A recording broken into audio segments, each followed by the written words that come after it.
जानेवारी सावित्रीबाई फुले यांचा जन्मदिन, बालिका दिन यानिमित्त सोपे भाषण। आदरणीय प्राचार्य महोदय, येथे बसलेले माझे शिक्षक आणि माझे वर्गमित्र, तुम्हा सर्वांना माझा नमस्कार। आपल्या सर्वांना माहिती आहे की आज आपल्या शाळेत बालिका दिनाचे आयोजन केले जात आहे। या प्रसंगी मला बोलण्याची संधी मिळाली त्याबद्दल मी आभारी आहे। सध्या देशाच्या मुलींनी प्रत्येक क्षेत्रात आपला झेंडा रोवला आहे।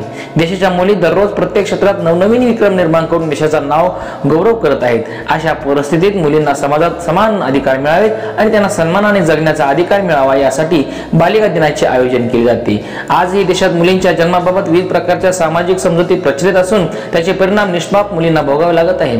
मुलींना प्रत्येक क्षेत्रात समान हक्क मिळवून देण्यासाठी आणि मुलींबद्दलची असमानता दूर करण्यासाठी देशात बालिका दिनाचे आयोजन केले जाते। या दिवसाच्या निमित्ताने देशात मुलींच्या हक्काचे संरक्षण आणि वाढ करण्यासाठी विविध कार्यक्रमांचे आयोजन केले जाते।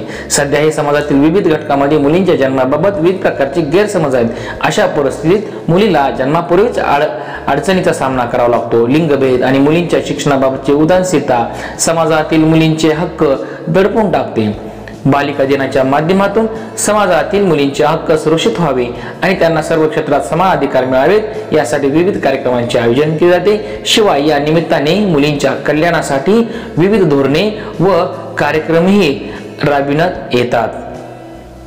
म्हणून सावित्री जाता एवढंच मला असं वाटते, सावित्री जुन्या जगाची तू प्रेरणा नव्या युगाची, झेलून चिखलक्षेन मातीची अन्यायी अत्याचाराची सडे, दुःखितांच्या शिक्षणासाठी तुझ काळीच तव भिडे, निर्मळ गंगा तो अक्षरांची तू तोर प्रेरणा नव्या युगाची।